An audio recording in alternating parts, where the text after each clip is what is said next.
Hi, my name is Kate Edwards, and I'm the CEO and Principal Consultant of Geogrify and the former Executive Director of the International Game Developers Association. Thank you for being here, Kate. Thank you very much. Right.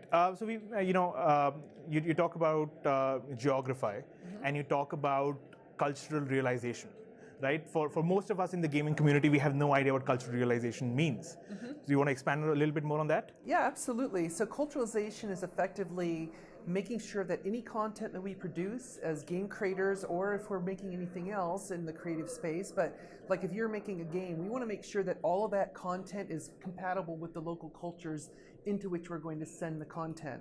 So just like localization focuses on language translation so that the text-based content will be translatable and legible to people in the local market, I'm looking for things that are not necessarily language-based that may or may not work in different markets. It could be something as simple as gestures that characters use. It could be symbology that's in the game. It could be color usage. Sometimes it's a lot deeper with, like, if you're making a game about real-world history, using religion in the game, even if it's a fictional religion in a fantasy game. So it's kind of all of these things that also can be a potential impact in the market. That's what I look at. Interesting. So, I mean, you obviously worked with Microsoft for an extended period of time. So, can you just talk a little bit more about, what you were exactly doing in Microsoft in terms of obviously cultural realization? Absolutely. So, actually, I went into Microsoft as a cartographer on Encarta Encyclopedia way back in 1992. How do you get from cartography to gaming? Well, basically, so I have been a gamer all my life. My very first video game was Pong, because that's how old I am. So we're gonna cut that out. Yeah, that's fine. I'm proud of it. So I've always been a gamer. I've always been interested in technology. I've been interested in gaming. But I went into Microsoft to work on Encarta Encyclopedia. And once I was there, at first it was just on a temporary basis, a contract basis, but then they offered me a full-time role called a Geopolitical Specialist, a role that we made up. And basically for all of the mapping products at Microsoft, I was helping them avoid making mistakes like with boundaries and place names and things that are very sensitive around the world. Right. Different governments are very sensitive about some of that stuff. And then while I was in that role, I saw mistakes being made in other groups at Microsoft, including the games group. Now, my job was not to help them. My job was only to help the mapping products. But I found a way to basically talk to them and give them some advice, and they found that my advice was really helpful. Right. And so over time, what I eventually did is I ended up creating an internal team called Geopolitical Strategy. And my job at the company then was to oversee the geopolitical and cultural risks in content across every product at Microsoft in every locale. And that included all the video games too. And so basically that's how I started working on games, is I was working on all of the Microsoft games, pretty much every game they made on PC and Xbox until I left in 2005.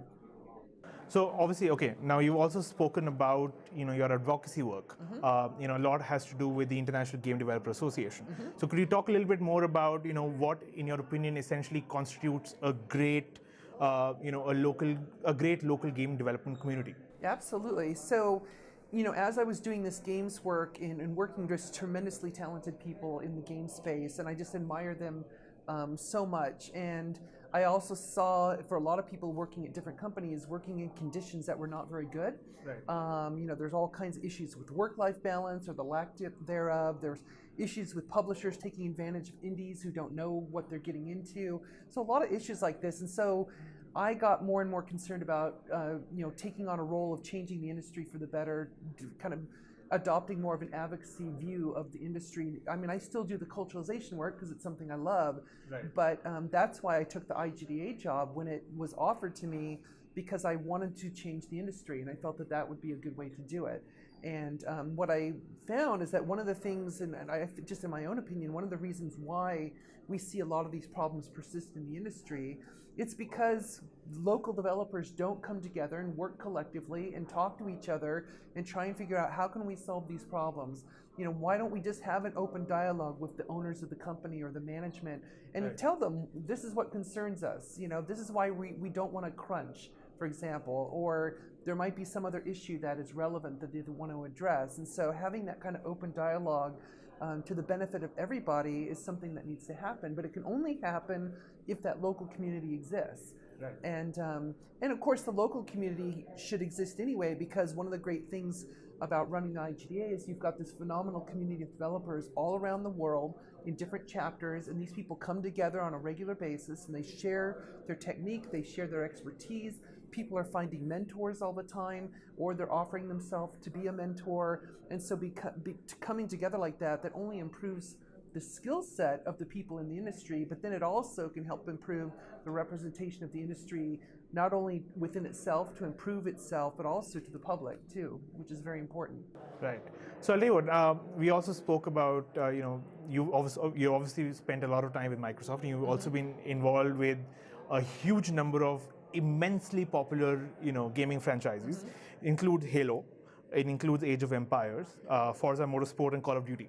So let's talk a little bit more in detail about the kind of work and how cultural and geopolitical realization kind of played an active role in those games. Sure, absolutely. So there's a lot of examples. So I'll just pick a few. So for example, like in Age of Empires, we had one of the scenarios in the original Age of Empires game that involved history, because it is a historical game, and we had a battle between Japan and Korea in the Middle Ages, where Japan invades the Choson Empire and basically took it over. That's what history tells us really happened, but the Korean government said it never happened.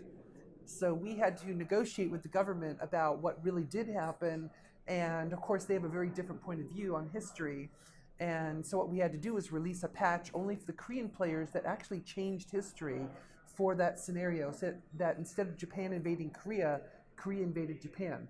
Now, a lot of people debated this, like this is unethical, it's not historically accurate, but then Age of Empires is not entirely accurate anyway. It's very generalized history, and because of some of the technology trees of some of the cultures in the game, for example, in the Age of Empires 2, the Aztecs eventually have tanks. Right. They never had tanks, so that's not historically accurate either. Sure. Sometimes in other games, like I worked on all the Dance Central games, so they're just dancing games, so what could be a problem? Right. Well, a lot of the characters, the avatars that you're dancing to, they use gestures and body language that is problematic in different cultures, especially arm and hand gestures. So, there's all kinds of variations of things that you can do that can be really offensive to people. And so I had to watch for that kind of thing. Sometimes it might be the use of a cultural or gender stereotype in a game. A lot of developers tend to use stereotypes because they just don't know what else to do. Right.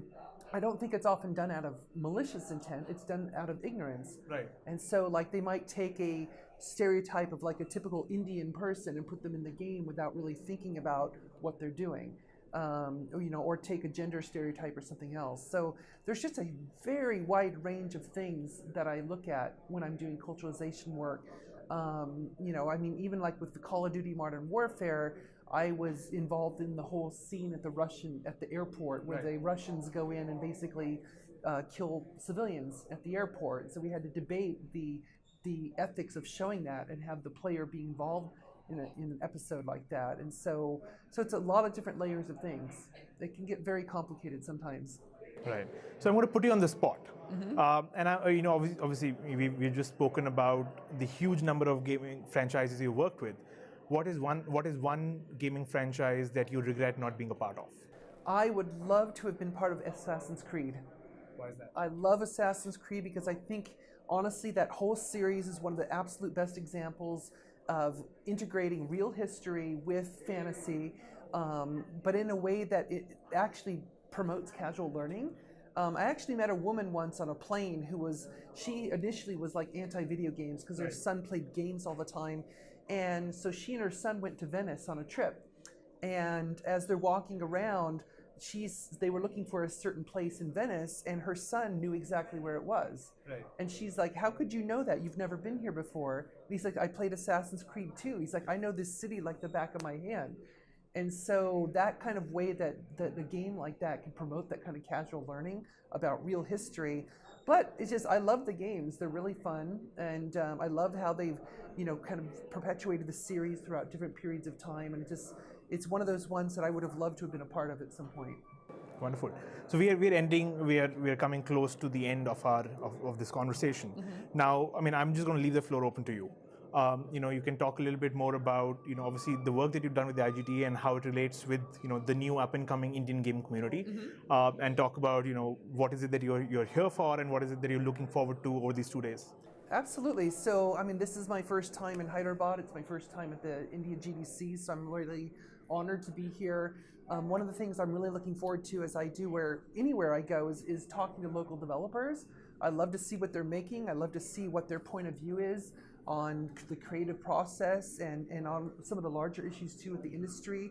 I mean, obviously industry can change and be different from locale to locale, but at the same time there's a lot of similarities between us. I mean, game development is game development, and I think it's really important that this community, which is awesome to see come together at this event, and to see them organizing in a way in terms of forming an association to better represent the industry both internally to India, but also externally outside the country. And I think that is vitally important because, there is like every locale I visit, I always try and encourage local developers to focus on leveraging their own local culture and their own way of doing things.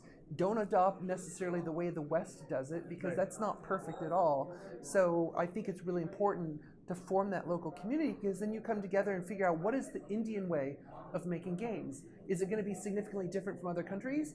Maybe not significantly, but there might be ways that you find because of your own background that actually is better, and you can share that with the world. And I think that's really important, and the only way to really see that is to come to an event like this. Wonderful. Thank you so much for being here. Thank you.